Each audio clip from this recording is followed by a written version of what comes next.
E3 is the biggest game expo filled with time for celebrations, meme creating, and a huge flame war amongst different fan bases across the web. Nintendo's E3 2015 presentation, or should I say digital event, left some fans disappointed with the lack of anything new revealed or shown, apart from maybe Star Fox Zero. But what most fans remember was the Big N's underwhelming announcement of the Metroid franchise's new spin-off title, Metroid Prime Federation Force. There's no denying the major backlash this game received immediately after its unveiling, and it's not hard to understand why fans felt disappointed. Besides the major critiques over the game's art style, combat-oriented gameplay, and lack of anything that could resemble Metroid besides the name of the Galactic Federation, one of the major flaws from the announcement was that the trailer was only 57 seconds long, not even a minute. And on top of that, the game wasn't really explained during the digital event. In fact, it took Nintendo until this year's February Direct presentation to elaborate more on the finer details about this game. Overall, fans aren't really happy, and so we don't dwell too much on the arguments that have already flooded every major social media. Instead, let's ask ourselves, can Federation Force redeem itself? Now, while we can spend time talking about all the major aspects of what makes a good game, as mentioned before, the February Direct did pretty much explain what we could expect from Federation Force from a gameplay, graphics, and a little bit of music and art style perspective. But one aspect that wasn't touched a lot was its story. While I'm a firm believer that a great game is measured more by its gameplay rather than story, I will not deny that a good plot can do wonders to make a game more memorable. And while the Metroid franchise has always been more about gameplay than story, I think that an interesting setting can do wonders helping Federation Force win over some fans. So how can the new Metroid spin-off have the plot to win over the fans it has already kinda alienated? So far I thought of two possible interesting stories, and the only rule I use to create them is that they have to be somewhat connected to the Metroid Prime lore, since the series producer, Kensuke Tanabe, already mentioned that the spin-off takes place during the Prime saga. First lore is rather simple. The Federation Force members are somewhat related to Samus. I don't mean related as in family, but more like its members worked alongside the Hunter during her days as a member of the Federation. It more or less starts after the events of the first Prime game. After the incident on Talon 4, the Federation gained knowledge of Phazon, its destructive powers, and more importantly, that the pirates were using it to make weapons. In order to retaliate, more squadrons were sent to investigate any whereabouts of pirates conducting more Phazon experiments. One team so happens to be Squad Bravo, who were on pursuit of a group of pirates before crashing down on planet Aether. While not massacred by Phazon weapons, they were instead taken down by creatures who were born after the Leviathan impact on the planet.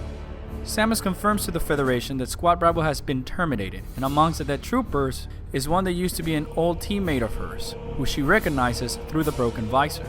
The other members of the Federation, especially those who worked with Samus, become more motivated to wage war against the pirates, and so they initiate Project Golem, the team also known as the Federation Force.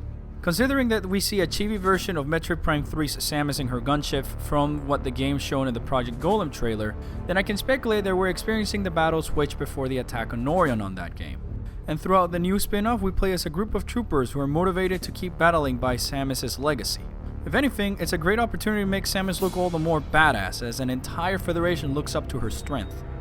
The second idea is something more involving Metroid Prime Hunters, which could be a fun considering that they're both the first-person portable Metroid games. More or less borrowing the plot from the first story, this game focuses more on the war waged between Metroid Prime 2 and Metroid Prime 3. The major difference is that we see a team of troopers slowly disbanding, or in a way, losing trust in each other. Turns out that one of the troopers isn't too happy about what happened to Squad Bravo. Maybe a family member, best friend, or even loved one was a member of that team, and he or she blames the death of the Squad Bravo on the Federation. Maybe because the higher-ups forced the squad to chase down the pirates after being in bad conditions, as opposed to regrouping and going back with a stronger assault, causing the team to be eliminated as a result. This starts to create a massive hatred on the trooper's heart, who eventually betrays his team and later disappears into the unknown, only to have him suddenly reappear in the Alembic cluster, searching for the ultimate power to complete his vengeance. Yes, that's right, our revenge-seeking trooper is none other than Sylix from Metroid Prime Hunters. How does this make any sense? Well, we don't know much about Sylix, or any of the other hunters for that matter. We know a couple of things that could make this story work. first is the Hunter's hatred towards the Federation and towards Samus for helping them on their missions. The other major thing that is known is that Sylix stole a prototype Federation armor and ship known as the Delano 7. Not only that, but in the opening cinematic for Hunters, we see Sylix ambushing a group of 3 Federation soldiers on an ice planet, which is very similar to the main locations shown in the Federation Force trailer. According to the Project Golem trailer, the new mech suits are indeed prototype gear created using the Varia suit as a basis. Obviously, the main issue is that, as far as we can tell, Sylix is not a mech suit, but a normal-sized hunter. So if we ignore the chibi aspect of the game and treat this story as more of an origin of sorts, then maybe Sylix's armor is an enhanced version of Project Golem.